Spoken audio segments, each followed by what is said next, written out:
Hi bakers and welcome back to the Kenwood Kids Club.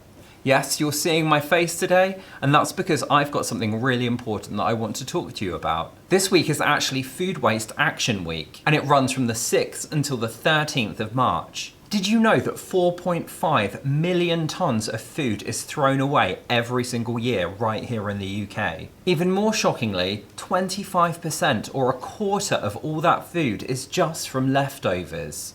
Just because we've cooked too much food, we didn't know what to do with the rest, so we put it in the bin. Here at Kenwood, we're super proud to be teaming up with Love Food, Hate Waste to shine a light on just some ways that you can help reduce that number and get more out of the food that you're already buying. Now, of course, we already know there are lots of ways that we can use up leftovers in the kitchen.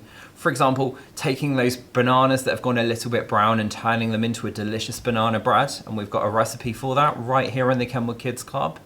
Maybe you've got some carrots that are kind of coming to the end of their life. Why not grate them up and make a delicious carrot cake? There's a recipe for that right here in the Kids Club too. Today, I'm going to show you what you can do with some leftovers from your roast dinner. And don't worry, no, we're not turning them into a cake.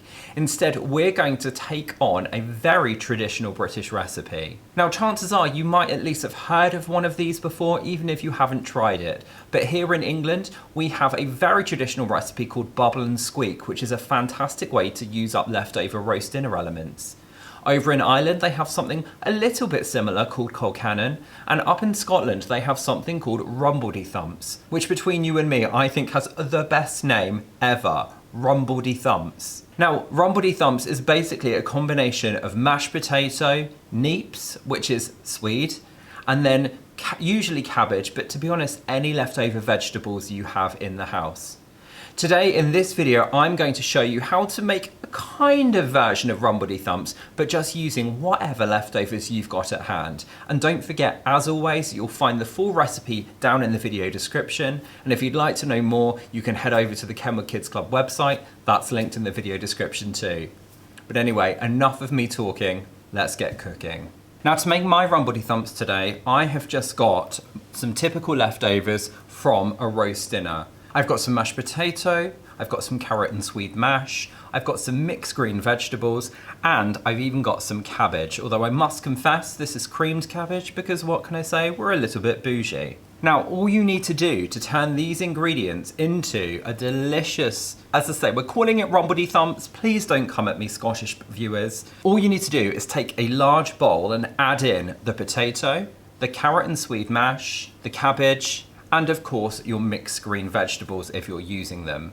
We're going to add a little bit more seasoning in the form of some salt and plenty of black pepper, but remember, you probably salted these dishes when you first made them, so we don't want to over salt them now. It might be helpful to taste the mixture and see if you think it needs some more. I'm also just going to add a little bit more melted butter just to bind everything together, and then we're going to give it a really good stir.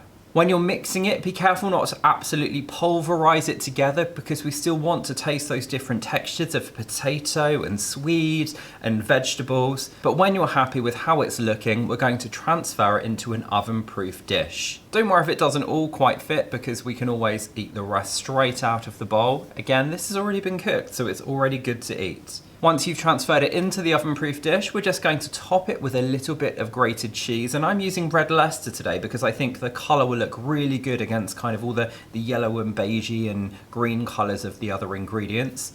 And then I'm topping it off with some more ground black pepper. What can I say? I'm a big fan of black pepper. This needs to go into a preheated oven around about 180 degrees fan for roughly 30 minutes. You want it to be hot all the way through, and that cheese on top should have melted and be starting to crisp in places. Pop it out of the oven, and this is a perfect side dish to serve with any type of protein that you fancy. You could even just pop it in a bowl with a poached or fried egg on top. I promise you it's absolutely delicious, and it's a really, really good way to use up those leftover ingredients that otherwise might just sit in the fridge for a few days and then end up in the bin.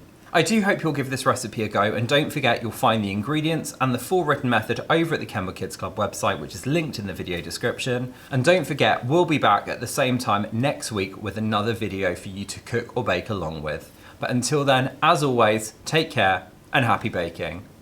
Bye.